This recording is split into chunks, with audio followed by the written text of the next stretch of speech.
미국과 독일, 이스라엘 같은 나라들은 이미 국민 절반 이상이 코로나 백신을 2번씩 맞았지만 여전히 하루 확진자 수가 수만에서 수십만 명씩 나옵니다. 이를 보면서 이제는 우리도 이 코로나 종식이 아니라 코로나 속에서 살아가는 방향으로 방역 체계를 바꿔야 한다는 목소리가 커지고 있는데 정말 바꿔도 되는 건지 이 성장기업부 정재홍, 김선엽 기자와 함께 알아보겠습니다. 김 기자, 이런 전환을 우리가 이제 위드 코로나라고 부릅니다. 정확한 개념이 어떻게 되는 겁니까? 위드 코로나는 말 그대로 코로나의 공존을 이제 받아들이고 일상을 되찾자는 취지하에 이제 방역 체계를 전환하겠다는 그런 것인데요. 이제 코로나 종식이 사실상 불가능해진 가운데 현행 방역 체계를 또 지속적으로 유지해 나간다면 경제적 손실이 또 이만저만이 아니기 때문에 코로나 팬데믹 출구 전략의 일환으로 이제 위드 코로나 정책이 거론되고 있는 것입니다. 그래서 위드 코로나의 핵심은 우선 그런 방역 체계를 위중증 환자 중심으로 전환을 하고 이제 일일 발생 확진자 수에 더 이상 연연하지 않겠다. 좀 그런 게 좀 중요한 것 같습니다. 그러면서 또 백신 접종을 완료한 일반 국민에 대해서는 통제를 점진적으로 줄여나가겠다는 게 이제 핵심 포인트라고 보시면 되겠고요. 그래서 이제 뭐 사적 모임 인원 확대나 아니면 뭐 공연장 수용 인원 확대 아니면 식당 영업 시간 제한 폐지 등 또 여러 가지 그런 완화 방침을 좀 기대해 볼 수가 있을 것 같은데요. 이에 대해서 이제 방역 당국은 현재 다양한 의견을 지금 수렴하고 있고요. 다음 달 말 이후에 전문가와 설명회 그리고 공청회 등을 통해서 10월 말쯤에 위드 코로나 정책 가이드라인을 확정하겠다는 그런 입장입니다. 그래서 아직까지 뭐 구체적으로 나온 게 없기 때문에 일단은 섣부른 판단은 또 금물입니다. 또 전문가들도 위드 코로나의 필요성에 대해서는 다들 이제 공감하는 그런 분위기거든요. 이와 관련해서 예방의학 전문가인 최재욱 고려대 교수 설명 들어보시겠습니다.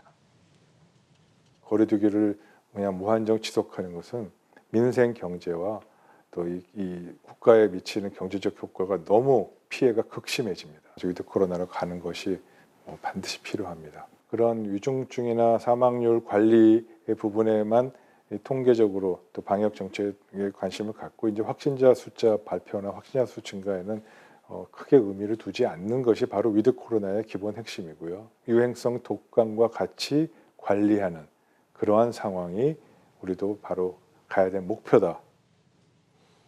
확진자 수에 연연하지 않고 중증과 이 사망만 관리한다. 당장 우리 정부도 9월에서 10월 초에 이제 위드 코로나로의 전환을 검토한다라고 했습니다. 지금 당장 전환은 아무래도 좀 어려운 상황이죠. 그렇습니다. 이제 백신 접종률이 첫 번째로는 중요한데요. 우리나라는 이제 10월 말쯤에 1차 접종 70%를 완료하고 2차 접종은 이제 11월 말 늦게까지는 그 정도로 예상을 하고 있는데 일단 1차 접종에서 70%를 달성한 후에 2차 접종까지 완료를 해야 합니다. 2차 접종까지 해야 중증 화요를 어느 정도 예방할 수가 있게 되는 거죠. 다시 최 교수 인터뷰 들어보시죠.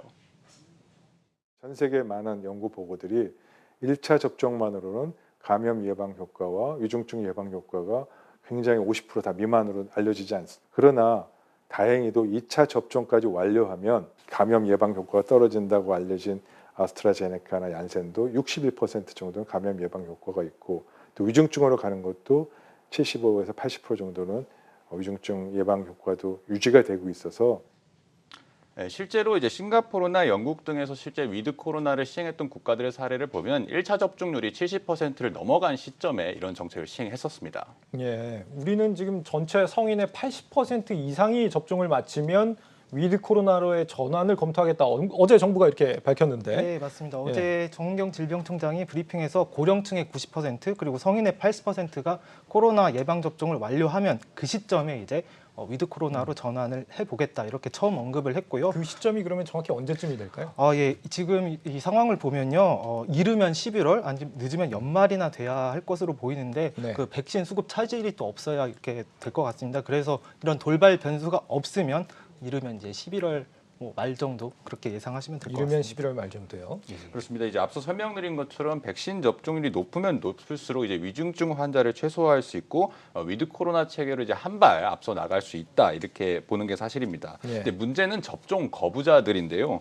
접종률이 높은 국가들에서도 인센티브도 줘보고 일부는 페널티까지 줘보면서도 했지만 안 맞는 비율이 나는 죽어도 백신을 못 맞겠다 하는 비율이 30% 정도는 남았습니다.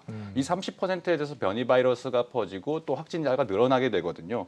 우리나라는 백신 접종을 마친 50대 이상 연령대에서 1차 접종률이 이제 80%가 지금 현재 넘고 있는 상황인데 어제부터 접종이 시작된 40대 이하 연령층의 예약률은 아직 70%에 미치지 못하고 있습니다. 다른 연령대처럼 80%가량 맞는다고 해도 20% 정도의 미접종자가 생기는 거죠. 이런 이유 때문에 위드 코로나라고 해서 완전히 방역 조치를 해제할 수는 없다. 이런 지적이 나오고 있고 점진적으로 단계를 완화해야 한다는 지적이 계속 이어지고 있는 겁니다. 그 백신 수급 상황이나 어떤 접종률 이런 것들을 전반적으로 봐가면서 뭐 생각보다 더 늦어질 가능성도 배제할 수 없는 상황인 것 같은데 요즘 이 해외는 보니까 아예 마스크를 벗고 이제 축제 같은 거를 즐기는 이런 실험을 하는 나라들도 좀 있는 것 같아요. 우리 같은 경우는 사실 그런 부분도 혹시 생각해 볼 수 있지 않을까 싶은데 꼭 이 안 맞겠다고 하는 사람들까지 다 이렇게 맞춰 나간 뒤에나 전환이 가능한 겁니까? 예, 일단 지금 위드 코로나도 좀 여러 가지 모델이 있는데 뭐 대표적으로 영국을 지금 사례로 들 수 있는데 예. 뭐 지난달에 영국에서 런던 웸블리 스타디움에서 유로 2020 결승전이 열렸는데 이제 영국은 사실 방역 완화를 전면적으로 이제 시행을 했는데 네. 그러니까 마스크 다 벗고 그 스타디움에 무려 관중 13만 4천 명이 모였다고 합니다.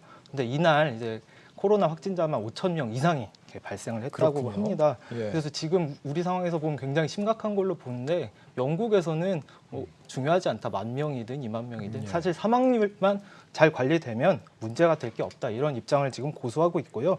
그런데 이제 전문가들은 또 어떤 새로운 변이 바이러스가 발생할지 모르기 때문에 이런 영국의 사례는 좀 위험하다, 좀 신중해야 된다, 좀 이런 입장입니다. 예. 이와 관련해서요, 천은미 이대 목동병원 교수 인터뷰 들어보시겠습니다. 영국은 이제 경제 문제 때문에 이제 방역을 완전히 푼 상태로 가니까 위드 코로나 개념이고요. 싱가포르 같은 경우는 백신 접종률이 높지만 방역은 강화를 하면서 가고 있어요. 그래서 의료학적 측면에서는 싱가포르 같은 경우는 사망자나 확진자가 상당히 적기 때문에 저희가 가고자 하는 길은 전 싱가포르를 좀 더 선호하고 싶습니다. 네, 그래서 방금 들으셨던 것처럼 방역 수칙을 단계적으로 완화하는 그런 싱가포르 모델을 참고해볼 만한데요. 사실 싱가포르는 최근에 2인에서 5인까지 그런 사적 모임 제재를 확대하고 또 500명까지 모일 수 있는 그런 문화, 스포츠, 종교 행사를 허용하기도 했습니다. 현재 싱가포르 백신 접종 완료자 비율은 또 전 세계에서 가장 높은 74% 수준입니다. 그래서 방역 조치를 다소 완화했지만 또 치명률이 0.05% 줄어들어 코로나를 또 안정적으로 관리하고 있다. 그런 평가를 좀 받고 있습니다. 네, 뭐 현재까지는 이제 싱가포르 모델이 좀 이상적으로 보이기는 하는데 싱가포르도 이제 나라가 굉장히 작잖아요. 그리고 보면은 뭐 격리를 어기면은 징역형을 뭐 얼마를 준다고요? 6주? 6주씩 징역형 6개월, 최대 6개월 이하까지. 최대 6개월까지 징역형을 준다고 하니까 우리나라에서 그대로 도입하는 건 좀 아무래도 좀 쉽지 않겠다 이런 생각도 드는데요.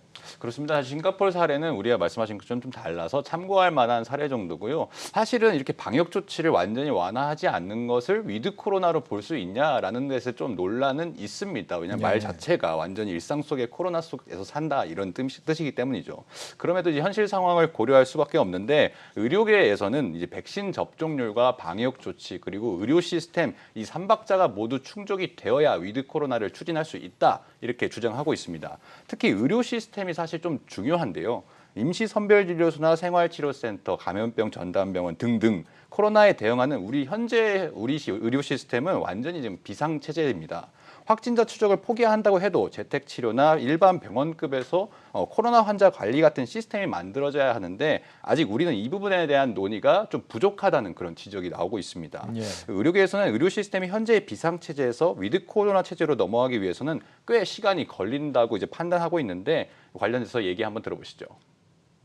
선별진료소도 비상체계고 생활치료센터, 감염병 전담병원, 중증 전담병상 자체가 다 임시조직으로 만들어진 거기 때문에 사실 접종률이 올라가서 중증 환자 위주로 간다고 하더라도 이 의료체계 자체가 일상적인 의료체계로 전환이 되지 않으면 정말 진정한 위코로나로 갈 수는 없거든요. 근데 사실 이런 준비는 단순히 2, 3개월이 안 되죠. 그러니까 그런 건 6개월에서 1년 동안 이제 전체적인 중증 환자 발생 상황, 입원 환자 발생 상황을 고려해서 점진적으로 준비를 해야 되고요.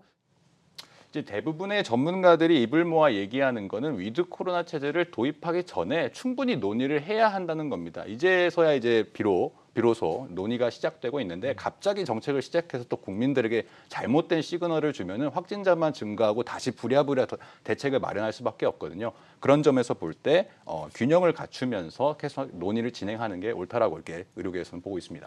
알겠습니다. 성장기업부 정재용, 김선엽 기자였습니다. 잘 들었습니다.